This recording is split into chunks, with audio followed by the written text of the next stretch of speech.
स्वागत आहे तुमचे शिखरताज किचनमध्ये। नवरात्रीमध्ये देवीला आपण कडाकणीची माळ घालतो। कोणी कोणी याला फुलोरा देखील म्हणतात।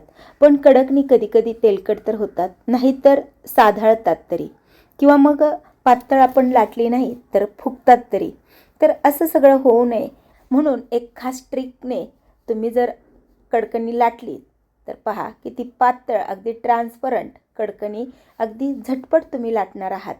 तर इथे मी ही गुळाची कडकणी केलेली आहेत आणि अगदी पहा गरमागरम आत्ताच तळलेत तरी देखील अतिशय कुरकुरीत, कमी तेलकट झालेले आहेत आणि एकही कडकण आपलं फुगलेलं नाही किंवा तेलकट झालेलं नाही।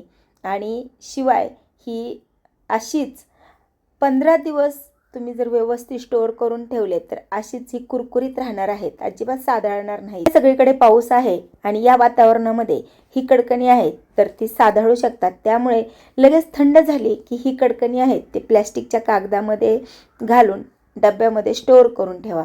तर इथे मी कडकणी बनवण्यासाठी अर्धी वाटी गूळ घेतलेला आहे आणि अर्ध फुलपात्र पाणी घातलेलं आहे आणि थोडंसं गरम करून गूळ आहे तो विरघळून घेतलेला आहे। 2 वाटी मैदा चाळून घेतलेला आहे, अर्धी वाटी बारीक रवा घातलेला आहे। मैद्याच्या ऐवजी तुम्ही गव्हाचे पीठ देखील वापरू शकता। चिमूटभर हळद घातलेली आहे। लक्ष्मी मातेला हळद खूप प्रिय असते आणि आमच्याकडे कडकण्यामध्ये ही हळद घातली जाते, तर मी ते चिमूटभर हळद घातलेली आहे। सगळे जिन्नस व्यवस्थित मिक्स करून घ्यायचे आहेत आणि आता गुळाचे पाणी यामध्ये थोडे थोडे घालत राहायचं आहे आणि एकदम पाणी घालू नका। थोडं थोडं पाणी करत आपल्याला घट्ट गोळा मळून घ्यायचा आहे।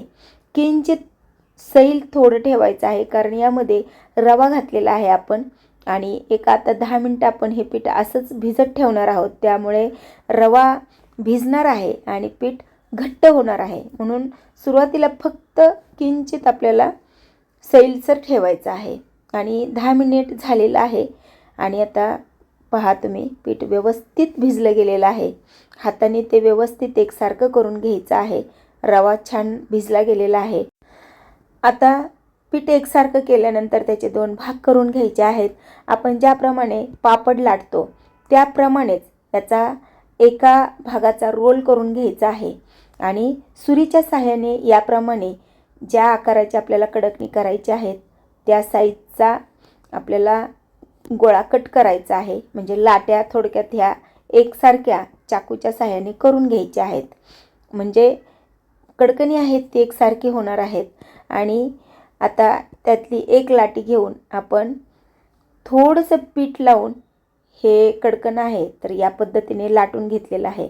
आता मी चपातीच्या लाटण्याने हे पहिलं कडकणं लाटलं, पण चपातीच्या लाटण्याने ही पटपट असं पातळ होत नाही, तर मी ते दुसरं कडकण आहे ते पहा पापडाच्या लाटण्याने लाटलेलं आहे। अजिबात रेषा उठत नाहीत आणि पटकन लाटलं सुद्धा जातं। रेषा जरी तुम्हाला इथं दिसत असल्या तरी पण कडकण्याला अजिबात रेषा उठत नाहीत आणि पहा किती पातळ, अगदी झटपट लाटलं जातं या ट्रिकमुळे। त्यामुळे पापडाच्या लाटण्याने जर कडकणं लाटलं तर पटपट पटपट ती पातळ होतात, अजिबात खाली चिटकत नाहीत आणि एकसारखी एका आकाराची आणि मस्तपैकी पातळ कडकणी लाटून झालेली आहेत आणि एकावर एक ठेवली आहेत तरी सुद्धा पहा अजिबात चिकटलेली नाहीत एकमेकांना। आणि इथे देवीचे दागिने सुद्धा मी करून घेतलेले आहेत आणि आता तेल तापायला ठेवलेलं आहे इकडे आणि मस्तपैकी तेल तापलेलं आहे। गॅसची फ्लेम मीडियम आहे। मीडियम फ्लेमवर एक एक कडकणं घालूनच आपल्याला हे तळून घ्यायचं आहे आणि लक्षात घ्या गूळ असल्यामुळे लगेच ह्याला कलर येतो आणि बाहेर काढल्यानंतर सुद्धा त्याची प्रोसेस तळण्याची ही चालू असते आणि कलर जास्त डार्क दिसतो। नंतर जरी कढईत तुम्हाला फेंट वाटत असेल तर बाहेर काढल्यानंतर त्याचा कलर हा डार्क होतो। त्याच्यामुळे तेल खूप तापलेलं असतं आणि कडकणी खूप पातळ असतात, त्यामुळे लक्षपूर्वक ही फटाफट आपल्याला उलटपालट करत थोडासा कलर यायला लागला की लगेच त्याला चिमट्याच्या सहाय्याने या पद्धतीने काढून घ्यायचं आहे। 15 ते 20 सेकंदात ते कडकणं तळून होतं, त्यामुळे अजिबात त्याला जास्त वेळ तेलामध्ये ठेवू नका, नाहीतर खूप काळपट कलर येऊ शकतो। हलकासा कलर आल्यानंतर सगळी कडकणी आहेत ती एका कलरवरती तळून घ्यायची आहेत, म्हणजे दिसायला देखील ती खूप सुंदर दिसतात। आणि कडकणी ही एक एकच करून तळा, आणि चिमट्याचा वापर करा. त्यामुळे कडकनं पटपट आपल्याला उलटपलट करता येतं आणि एक्स्ट्राचं तेलसुद्धा असं झटकता आपल्याला येते. त्यामुळे एक्स्ट्राचं तेल त्याच्यावरती राहत नाही. पापड लाटण्याच्या लाटण्याने ही कडकणी लाटल्यामुळे अतिशय पातळ झालेली आहेत.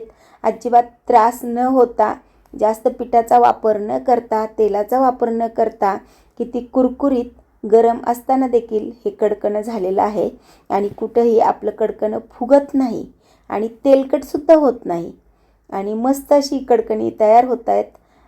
नक्की या पद्धतीने तुम्ही करून पहा आणि ही जर व्यवस्थित स्टोअर करून ठेवली तुम्ही डब्यामध्ये, आता पावसाचं वातावरण आहे आणि एखाद्या प्लॅस्टिकच्या पिशवीमध्ये तुम्ही थंड झाली की लगेच भरून ठेवा आणि अगदी महिनाभरसुद्धा ही कडकणी कुरकुरीत राहणार आहेत.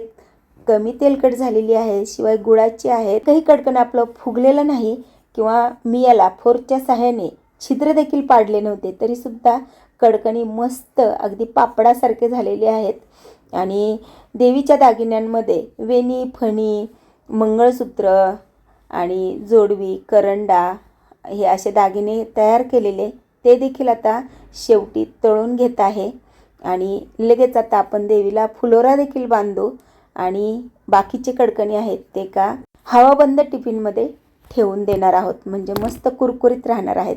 या पद्धतीने कडकणी नक्की करा. लाईक, कमेंट करा, शेअर करा. चॅनलवर नवीन असाल सबस्क्राईब करा. परत भेटूया अशाच मस्त आणि जबरदस्त व्हिडिओसोबत. तोपर्यंत मस्त खा आणि स्वस्त रहा.